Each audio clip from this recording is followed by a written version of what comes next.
جنابی مام جەلال نوێنەری ئەمریکای دیبوو وتبووی بە مام جەلال وتبووی ئێمە لە عێراق دەین کورد بەشداریمانەکەن یا نایکەن.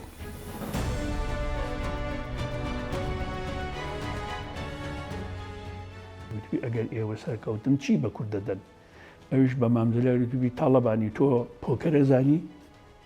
مام جەلال وتبووی بەڵێ ئەیزانم. وتبووی لە پۆکەر چەند پارەدانی؟ ئەو نابیتەوە، خۆگە هیچ دانەی هیچ نابیتەوە. ئێوە هیچتان دانەدا لەگەڵ ئێمە، ئەگەر ئێمە سەرکەون بۆ هیچتان بدەینە. ئەنجامی لێکۆڵێنەوە و گفتوگۆکانی وەفدە کوردیەکان کوردستانیەکان لەسەر دەستور ئاهاتە بەردەستی ئێمە لێکۆڵیمان بۆ ئەکرد قسەی خۆمان هەم بۆ جەنابی کاک مەسعود هەم بۆ جەنابی کاک نەشروان مام جەلال خۆی لە بەغدا ئاگای لێ بوو. ئەمەمان پوختەی قسەکانمان بۆ ئەبردن و دوایی ڕاستپاردە ئەدرا بە لەجنەکان کە لەوێ چۆن بەردەوام بن لە گفتوگۆ کە موکوڕەکان چۆن هەڵبگرن. ئێستا هەیە ئەڵێ کوردستان ئەبوو بە دەوڵات بۆچی کورد بەشداری کرد لە بنیادنانەوەی عێراقێکی ڕووخاوە. من ناڵێم کورد هەڵەی نەکرد، ناڵێم لەوە زیاترمان بۆ نەئاتەتی، ئەمە ناڵێم. بەڵام بەڕاستی ئەگەر ئێستا و ئەو ساش پێی هەیە پێی وایە کوردستانە بوو بە دەوڵەتی سەربەخۆ بە ئاسانی ئەمە ئەچووە پێشەوە و ئەچەسپی من پێما بەوە ئشتیباه هەڵەیەکی گەورەیەوە هەمووی لەسەر خەت بوون. هەر کەسە و هەر دەوڵەتی و ڕێیەکی هەبوو لەسەر عێراق. عێراقی یەکگرتوو وەکو مقەدەساتی لێ هاتبوو بۆ عەرەب، وەکو مقەدەساتی لێ هاتبوو بۆ عەرەب، اختراق نەئەکرا. ئێمەش تەجروبەیەکی وەمان نەبوو لە حکمڕانیە هەتا ڕایگشتی ڕسمی عەرەب بگۆڕین، تەنانەت ڕایگشتی سەر شەقامی سیاسی و ڕۆناکبینیانی عەرەبمان پێ نەئەگۆڕا. یعنی کە چوینە خانەقین و خانەقینمان ڕزگار کرد، جەلولامان ڕزگار کرد، سعدیەمان ڕزگار کرد، گەیشتنە قەرەتەبە ئەو قۆڵە جارێ ئەمریکی و هیچ لایەک لەگەڵمان نەبووە، هیچ لایەک. تەنها یەک دوو جار تایرە هات لێیدا و ئێمە ئیتر ڕۆشتین، ینی نەخشەیەکی ئجگار وردماندانا. حەز ناکەم ئێستا باسی کەم چونکە زۆر قسە هەیە لەسەر چۆنیەتی ڕزگارکردنی خانەقین. غەدرێکی گەورە لە میدیای کوردی هەیە لەسەر ئەو پرۆژەیەی خانەقینمان پێ ڕزگار کرد. پرۆژەیەکی دەگمەنە لە مێژووی ئێمە. Yes, I have something to tell you, but I'd like to all of you come.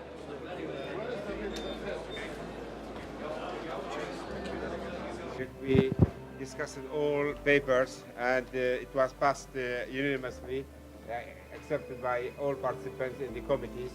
And now we are in the final stage of the conference, which means to elect the committee, coordinating committee, and thank you very much. أيها الأخوة، التصريح بالعربي.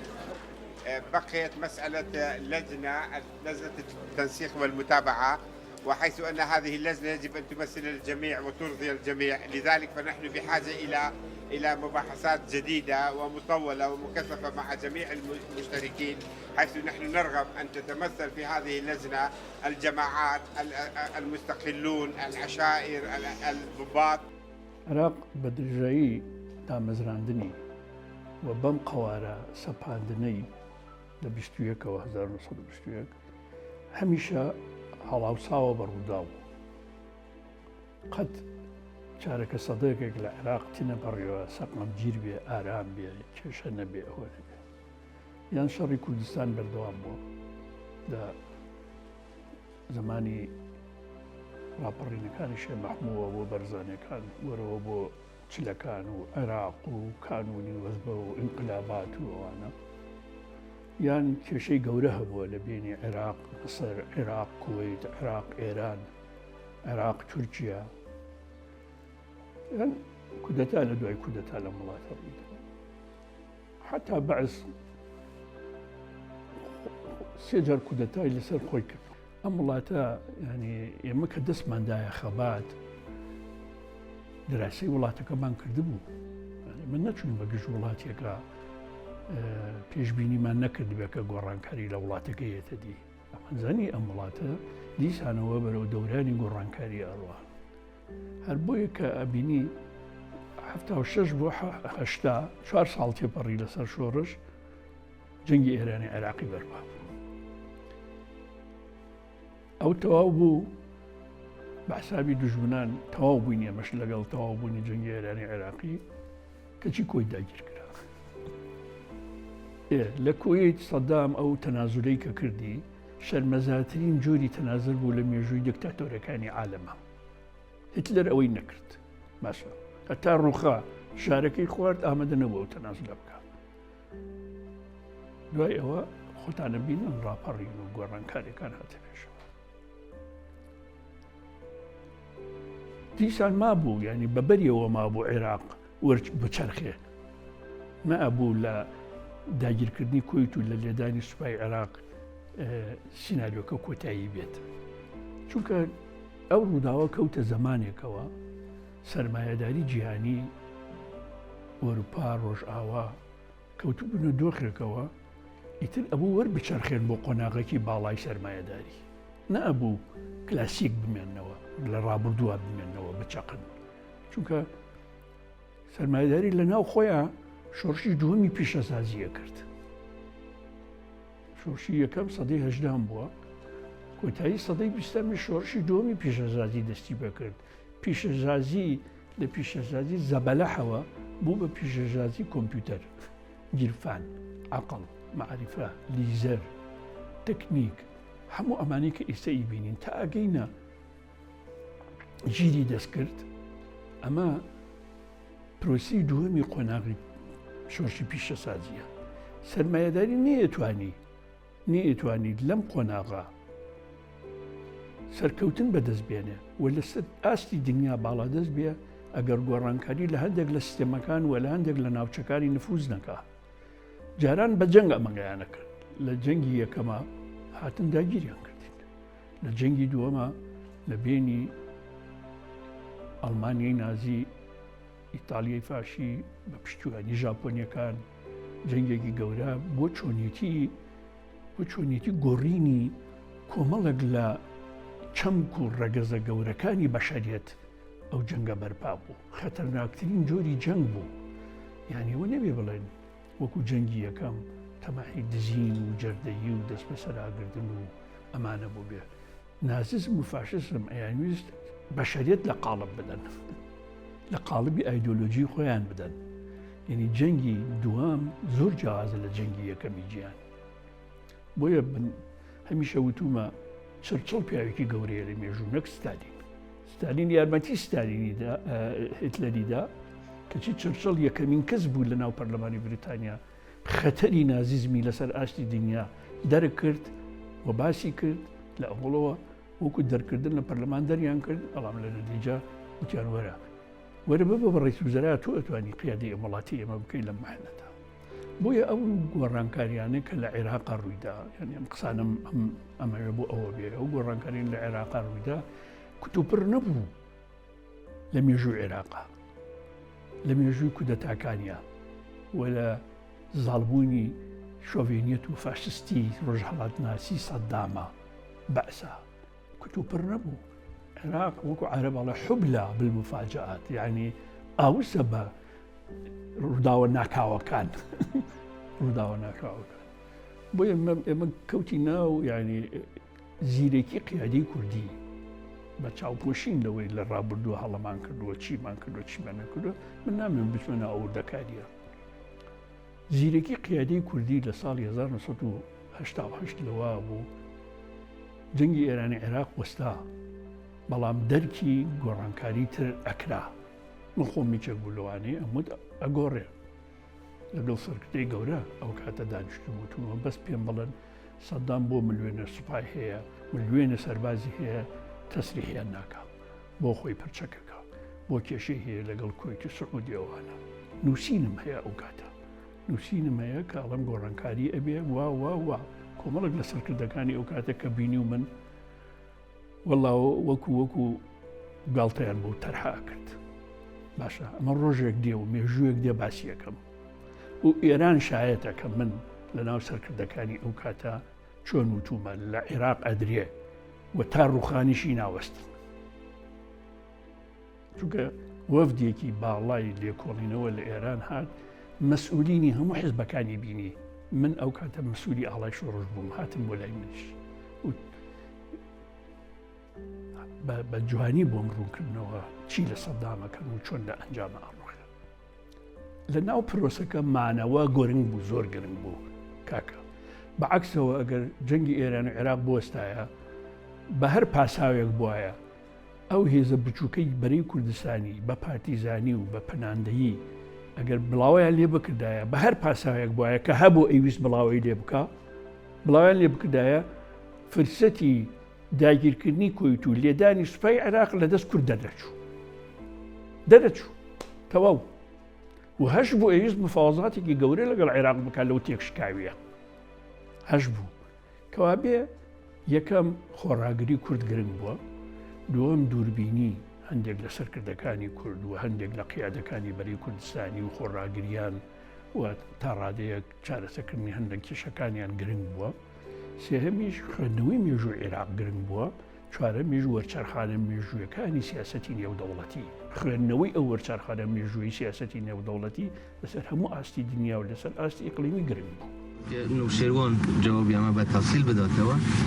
جارێ و دابەشکردنە بە ڕاغبەتی ئێمە نەبووە، بە زۆر لەسەر ئێمە فەرز کراوە. ئەمە یەک. دووهەم هیچ کاتێ وەکو ئێستا ملەتی کورد تەوا نەبووە. ڕاستە یەک لە سەبەبی ئەوەی کە کورد هەرگیز بە ئامانجی خۆی نەگەیشتووە ناکۆشی ناخۆ بووە. ئێمە کوردی ئاراد لە نەتیجەی تەجروبەی خۆمان بۆمان دەرکەوت کە تەنیا ڕێگەی ڕزگاربوونی میلەتی ئێمە و سەرکەوتنی یەکگرتنە لەبەرەوە جەبهەی کوردستانی ماکرد. ڕژێمی باسی توانی بۆی میلەتی ئەمە دیسان پارچە پارچە بکات. هەندێکی لەگەڵ باسی بوو، هەندێکی دژی باسی بێت. لەم ڕاپەڕینە کارێکی وامان کرد کە هەموو کورد یەکگرتوو بۆتەوە، یعنی ئەوەی کە لەگەڵ ڕژێمی بەعز بۆی دژی بەعز بوو ئێستا هەموو یەکگرتوو بوون لەو ڕاپەڕینە بەشداریان کرد. بەڵێ یعنی ئێستا ئەو وەردی کە لە بەغدایە وەردی هەموو کوردە لە عێراقا، کاک مەسعود لێرە کە قساکە بە ناوی هەموو کوردی عێراقەوە قسا دەکات. و هێزەکان ئێمە لە هەموو جێگاکانە پێکەوە شەڕیان کردو و پێکەوە ئیژێکەم و پێکەوەکانیان کردووە. پێش لێدانی سەدامەوانە جەنابی مام جەلال نوێنەری ئەمریکای دیبوو، وتبووی بە مام جەلال وتبووی ئێمە لە عێراق دەین کورد بەشداریمانەکەن یان نایکەن. مام جەلالیش نامەیەکی بۆ بەرەی کوردستانی نووسی بوو، من خۆم ئەو کاتە نامەکەم بینی. تەرحەکەی ئەمریکای بۆ نووسی بوون، بەرەی کوردستانی هێشتا بەرچاوی تەواو ڕوون نەبوو، ئێویست وردەکارێکی باشتر بزانن. بە مام جەلال وتبوو پەلە نەکەین باشە با بزانین بەرەو چۆ ئەڕا. کابرای ئەمریکیش داوای جوابەکەی کردبوو، مام جەلال وتبووی قیادەی بەرەی کوردستانی هێشتا قەراریان نەداوە بێنە ناو پرۆسەی شەڕەکەوە پشتیوانیتان بکەن. دوایی مام جەلال وتبووی بە کابرای ئەمریکی وتبووی ئەگەر ئێوە سەرکەوتن چی بە کورد دەدەن؟ ئەویش بە مام جەلال وتبووی تاڵەبانی تۆ پۆکەرە زانی؟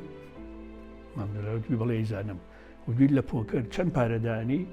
ئەو نابیتەوە، خۆگە هیچ دانەنی هیچ نابیتەوە. ئێوە هیچتان دارەرە لەگەڵ ئێمە، ئەگە ئێمە سەرکەون بۆ هیچتان بدەینە.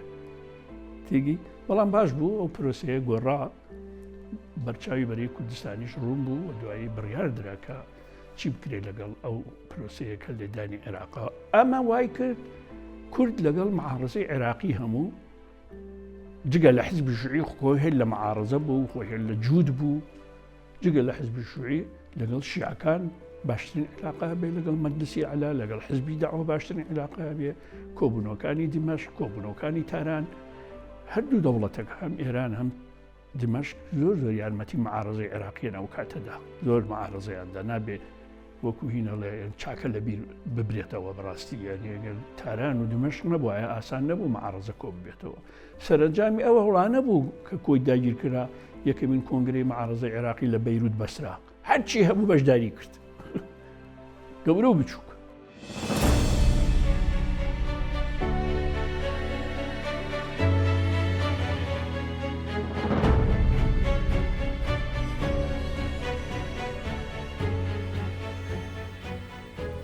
من لە لجنەیەک ئەندام بووم بە نوێنەرایەتیەکێتی کە ئەچین بۆ بەغدادیا لە سەری ڕەشدا ئەنیشتین. پیتەر گاربڵەسی تیا بوو لە ئەمریکاوە هاتبوو و لەگەڵ پسپۆرێکی یاسایی لە فەرەنساوە لەگەڵ من بە یەکەوەدا ئەنیشتین ئەنجامی لێکۆڵێنەوە و گفتوگۆکانی وەفدە کوردستانیەکان لەسەر دەستور ئاهاتە بەردەستی ئێمە لێ کۆڵیمان بۆ ئەکرد قسەی خۆمان هەم بۆ جەنابی کاک مەسعود هەم بۆ جەنابی کاک نەشروان مامدلال خۆی لە بەغدا ئاگای لێ بوو ئەمەمان پوختەی قسەکانمان بۆ ئەبردن و دوایی ڕاستپاردە ئەدرا بە لەجنەکان کە لەوێ چۆن بەردەوام بن لە گفتوگۆ کە مکوڕەکان چۆن هەڵبگرن بەڵێ بە جدی بەشدار بووین یعنی ئینسان ئەمە ئێستا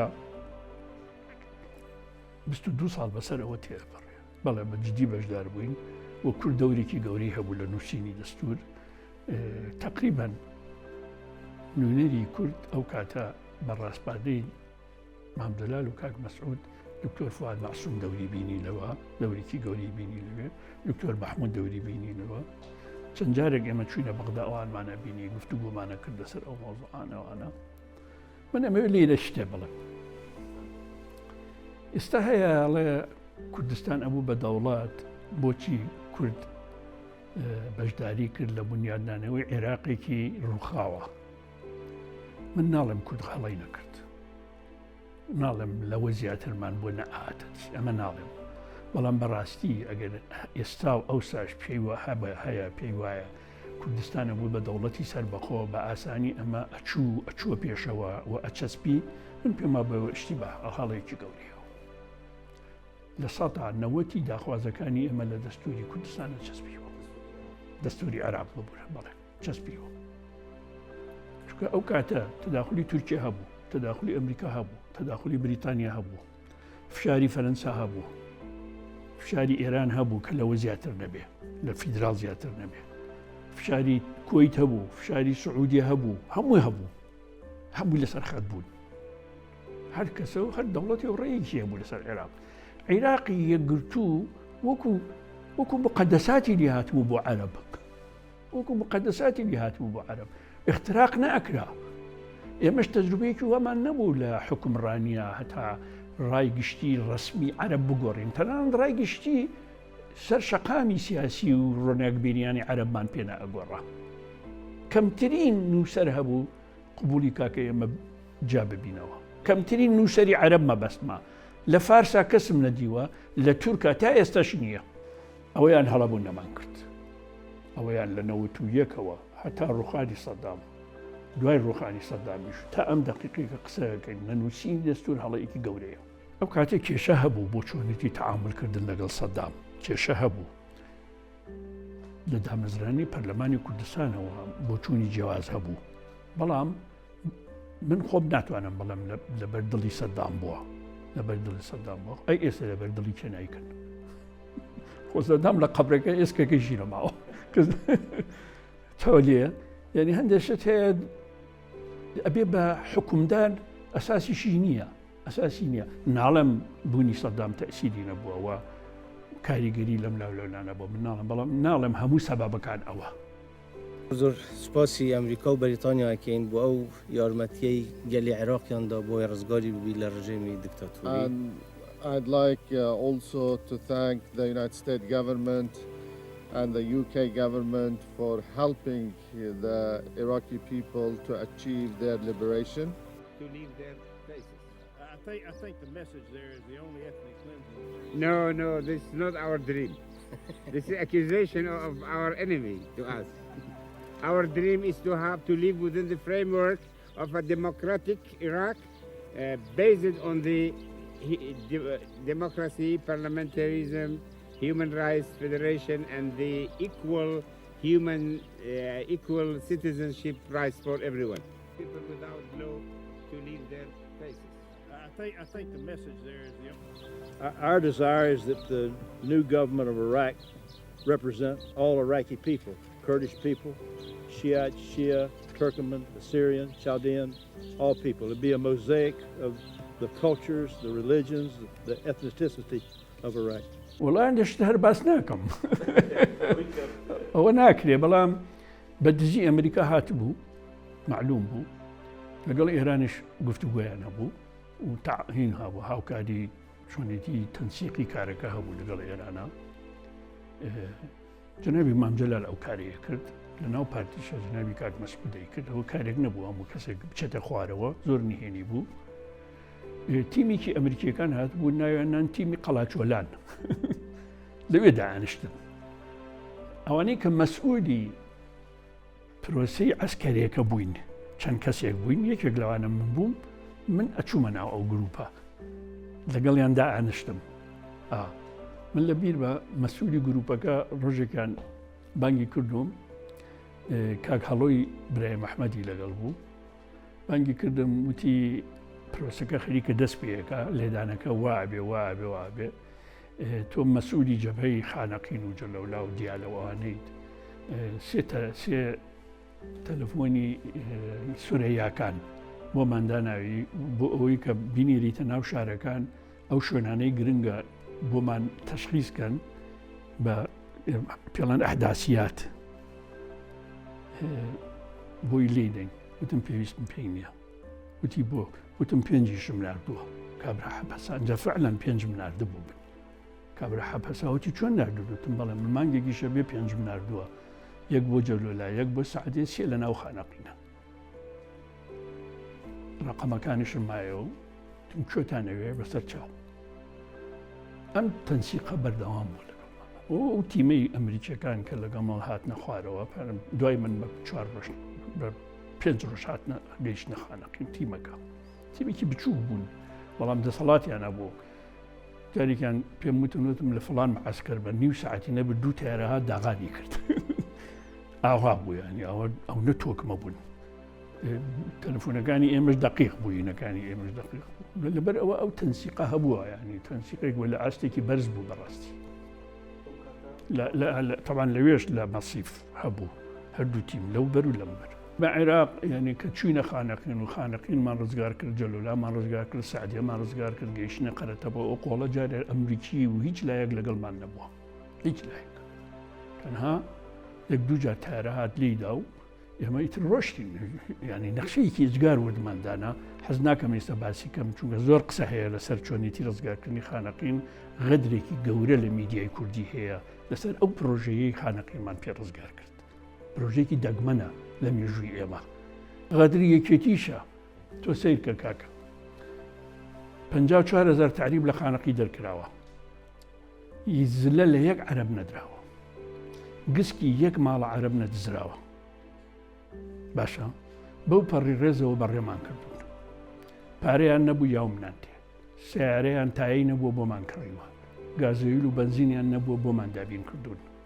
هەمومان بەڕێ کردووە خانەقینمان بژانەتەوە پرۆژەی ئابووریمان هەبووە پرۆژەی سیاسیمان هەبووە پرۆژەی ئەمنیمان هەبووە پرۆژەی پەروەردەمان هەبووە بەڕێوەبەرایەتی گشتی پەروەردەی کوردستانمان لەوێ دروست کردووە خستەخانەکانمان بژانەتەوە ئاوی خانەقین کرم لە بەلوعەکانە هاتە دەرەوە چاکمان کردوێتەوە هەزاران کەسی خانەقین ئێستا خانەقین 250,000 کەس مرکزی خانەقین زیاترە کە تعریبمان دەرکرد 27,000 مابوونەوە لە خانەقین عەرەبی ڕەسەن ڕێزی لێگیراوە تورکمانی خەڵکی خانەقین ڕێزی لێگیراوە کاکەیەکانی خانەقین ڕێزی لێگیراوە ئێستا ئەوە من لە تەلەڤیزیۆنە جوانەکەی ئێوە پەیامێکە دەم لە پرۆسەی ئازادکردنی خانەقینە ئەو هەموو تعریبە دەرکراوە ئەو هەموو ماڵە ئاڵوگۆڕ کراوە بانگەوازم ئەوەیە ئەگەر عەرەبێک لەو پەڕی عێراق لەلایەن یەکێتی و من تعدای لێکراوە بابێت ئێستا بە سەدقات بۆی تعویزەکەم ئەو یەکێتیە کە من سەرپەرشتیم کردووە من باسی ئەو کاتە ئەەکەم باسی 93 ئەگەر یەک عەرەب یەک ژن یەک پیاو تعدای لێکراوە دزی لێکراوە لەکوێی ئەم عێراقیە بابێت شکات نەکە هەر بێ بۆ لای خۆم ئەوە لە بەرچاوی ئێوە لەم تعویزیەکەم نا ئەوە بەڵکو لەسەر تعریب من زابتم سجن کردووە لەسەر ئەوەی تەجاوزیان کردو لەسەر خەڵکی تعریب هیچ گوناحێکیان لە بۆ من سجنم کردو زابت لەوێ باشە لەبەرەوە پرۆسەکە پرۆسێکی مێژووی گەورەیە لە ماندووبوونی شارەکانی تر کەم ناکەمەوە لە تێک و شەرانی تەنی بەڵام بەڕاستی هیچ شارێک بەراورد ناکرێت بە خانەقین بۆ تعریبەکە ئەخر لە زەرفی 1 ساعەتە گەڕەک نەما ناوەکەی نەبی بە کوردی دایرە نەما ناوەکەی نەبی بە کوردی شارەوانی بوو بە کوردی خەستەخانە بوو بە کوردی قەیمەقامێت بوو بە کوردی مەجلیسی عەولا خانەقینی داگیر کردبوو کە ئێمە چوینە خانەقین سعاتی پێش ئێمە هاتن هێزیان بەڵاو کرد بۆ لە خانەقین لە مەنزەریەوە تا خانەقین بە زەرفی نیو سعات هەمومان دەرکرد هەمومان دەرکرد ئەمە یەک.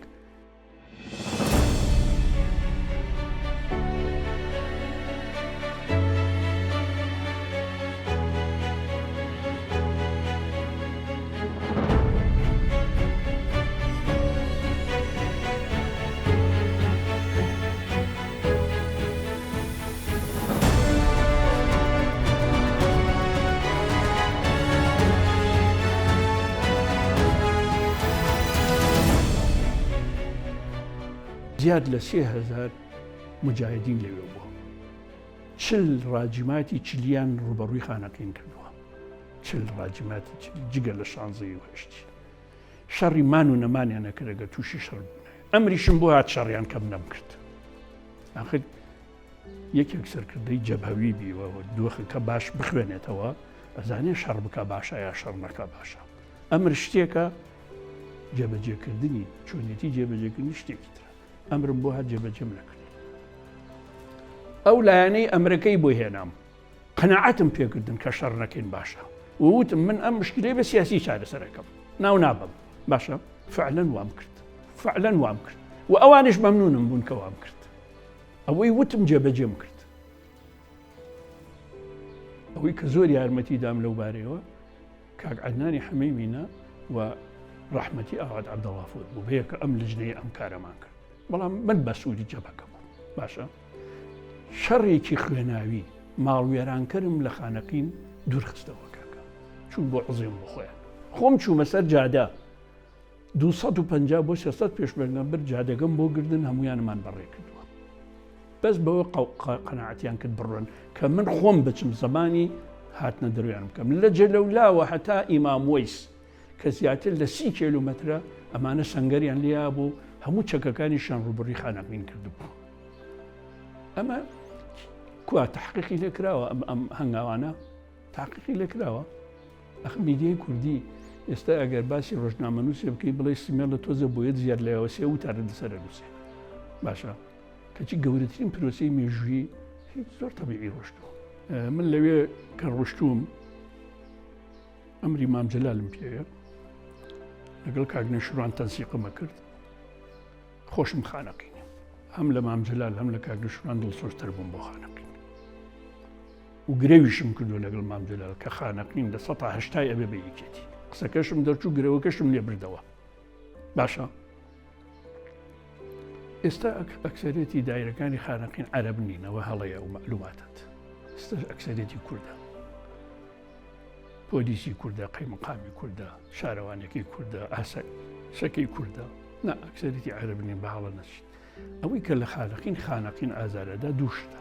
یەک تاک عەرەب تەعریباتۆتەوە بە بیان و جۆرە و جۆرە. بەداخەوە هەندێک مەسئول لە ژێرەوە لەگەڵ باعقوبە کەین بینیان هەیە چاو لەوە پۆشین. دوو گەندەڵی لە خانەقینەیە. لە زەمانی منە تەحەدا کەم کەسێک وێرایە بێتی پەنجە بۆ گەندەڵی بەرێ. پەنجەی بۆ گەندەڵی نەتوانی ببێ لە زەمانی من. فیلیش بوو بێ لێم قبوڵ نەکرد. شانازیشە بۆ کرد کاکە لە 7 یا 8 ڕئیسی ئەنجومەنی حکوم کە ئەبن بەسەر و کۆماری مانگانە دووانی کورد دەرچوون. شانازیە سیانیشی کورد بوو. ئەوەی حزبی ئیسلامی عێراقیش هەر کورد بوو.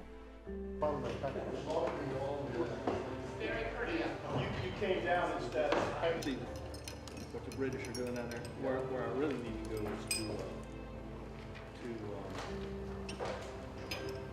yeah. They got that coming from the last time. Let me tell you, the feedback I'm getting from Mosul is that the general there is doing a good job. I'm getting going to Basra.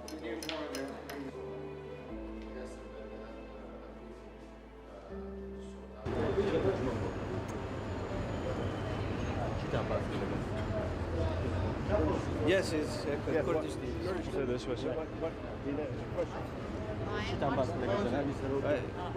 He's asking what did you discuss in this meeting? Mr. Barzani and I discussed the future of Iraq and the beginning of a democratic process and the leadership role he and others are taking in Iraq. Watch the step. Last step.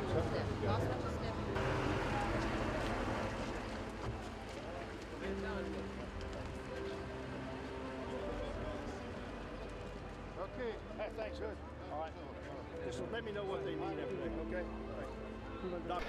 والله كم کەمتر وجدانی تیا ڕەچاو کراوە لە ڕاستیە تا ڕووخا و تا چوینە بەغداد و مام و کاک مەسعود و مەسعودینی تر و هەموو ئەمانە و کەوتینە ناو دۆخەکەوە هەمی گەورە ئەوە بوو فیدرالیزم لە دەستوری عێراقە بچەسبێ وە چەسبێنرا وە ئەو دەستکەوتێکی زۆر گەورەیە کاکە من لە تۆ پرسم هەموو گۆڕانکارانەی بەڕێوەیە لە ڕۆژهەڵاتی ناوەڕاست و دیزایانی جغرافیای سیاسی سیاسەتی منتەقەیەکرێ کامان ێستا دڵنیان لە هیچ بەشێکی کوردستان فیدرال بێتە دی خۆزگە بەڵام هیچمان دڵنیانی جارێ پێشبینیش ناکەین کاکە ئەمە بەگاڵتە نییە دەستوری عێراق ئەبێ بە هەمیشەیی و لە دەستوری هەمیشەی عێراقا فیدراڵە چەسبێ و لە ناو دەستورە بڕگەی مادە 140 چەسبێ پێشمەرگە ئەپارێزرێ پەرلەمانی کوردستانی احترافی پێکرێ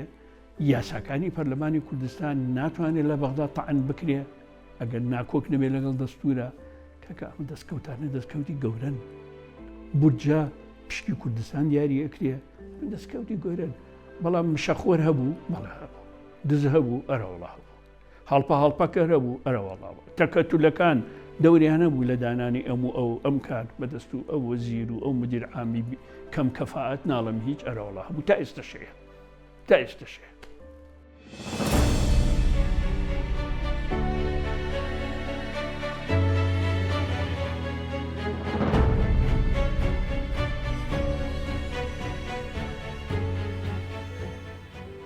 ئێستا باوەڕم لە عێراق وڵاتێکی دیموکراسیە لە قۆناغی گواستنەوەیە المەرحلە الانتقالية للديمقراطية ئەمە یەک دووەم ئاسان نییە هێزی سیاسی مەذهبی ئیسلامی یان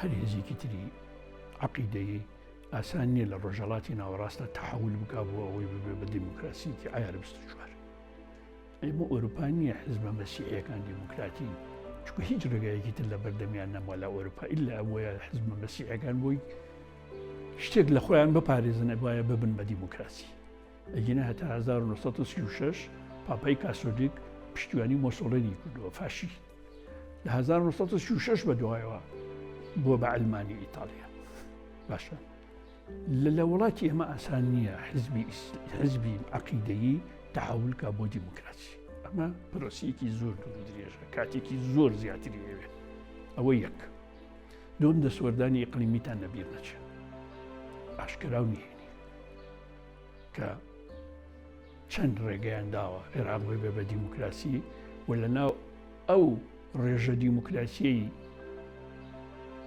بۆ عێراق بەڕەوا بینراوە چەندی بەڕەوا بینراوە مافی کوردیتیان ڕەچاو بکرێ مافی مەسیحیەکان مافی تورکمانەکان مافی پێکاتەکانی تر ڕەچاو بکرێ تا ئێستا فەیلەکان مافیان نییە تا ئێستا مەسیحیەکان بە تەواوەتی مافیان نییە تا ئێستا تورکمانەکان بە تەواوەتی مافیان نییە لە عێراقا تا ئێستا کاکەیی تا ئێستا شەبەکی کوا نەمانە مافیانەکە کوا تا ئێستا ئێزیدی ئەنفالە کرێ ئێزیدی ئەنفال کرە دیسەنجارێکی تر باشە لەبەرەوە پرۆسەی عێراق لە قۆناغی گواستنەوە یا مەرحلەی ئینتیقالی پرۆسەیەکە ژانی زۆرە کاکە ژانی زۆرە هین نەبین یعنی ڕۆمانسی نەبین لە سیاسەتە وا بزانین مادام ناومان ناوە دیموکراسی ناوڕۆکەکەشی دیموکراسیە قۆناغەکە ئەخایەنە زۆر لەمە زیاتریش ئەخایەنێ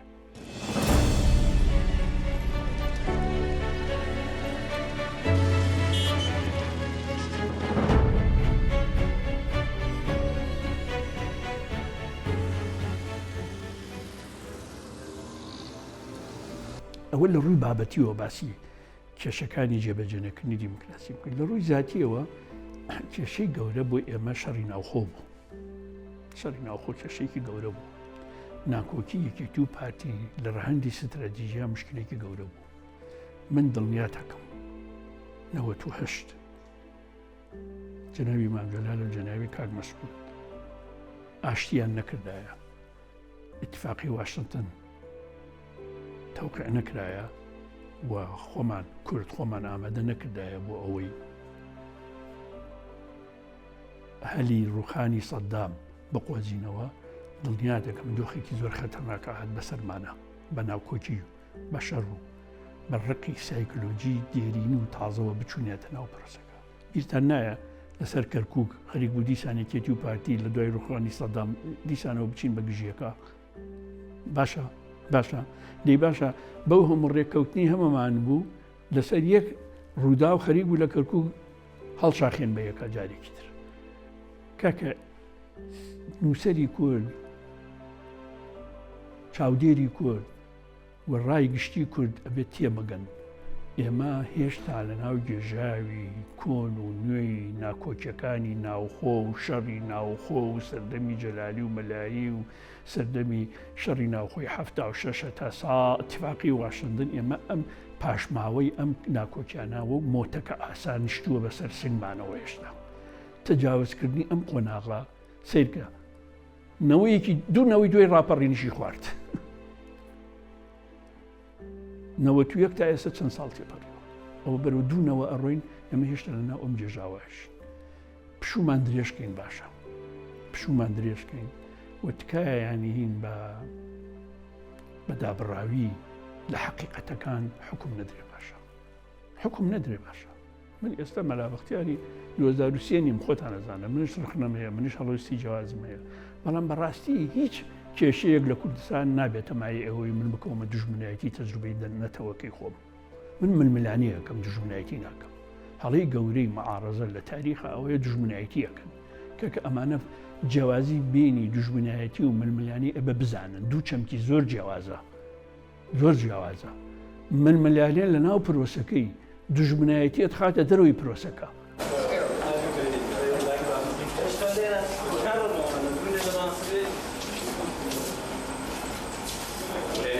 Comment on the results of your talks. Were they successful? Of course it was. Could you tell us what you discussed? The agreement delegation which negotiating aided by Mr. Barzani, you can ask him. Can I ask you one thing before... No, he is the only authorized to comment and to say we are not. I can tell you about this. So what is holding up? What is holding up? مثلا مادەی 140 باشتر جێبەجێ بوو. هێزی پێشمەرگەی کوردستان یەکیە کرد. داهاتی کوردستان و سەرچاوی دارایی کوردستان وەکو ئێستا ناوە بوو. هەژمونی حزبی لەسەرە، هەژمونی شخصیشی لەسەرە، هەژمونی بنەماڵیشی لەسەرە. ئەمە ئەنجا دوو ئیدارەی وەکو دیفاکتۆ بەقەد ئێستا نائەمە. ئێستا دوو ئیداریە. خۆمانە خەڵەتینین بڵێن دوو ئیدارێنێ. دەی با هەموو یەکێتی نیشتیمانی کوردستان بتوانێت کارگوزارێک لە سۆران جێبەجێ تاینگا. هەموو پارتیش بتوانێت کارگوزارێک لە کۆیە تا گەرمیان تاینکە. خۆ دوو ئیدارەی شاخی نییە. دوو ئیدارەی ئەوەیە کە ئەم دوو حزبە لە ناوچەی نفوزی یەکتر دەسەڵاتیان نییە. ئەمە دوو ئیدارەیە.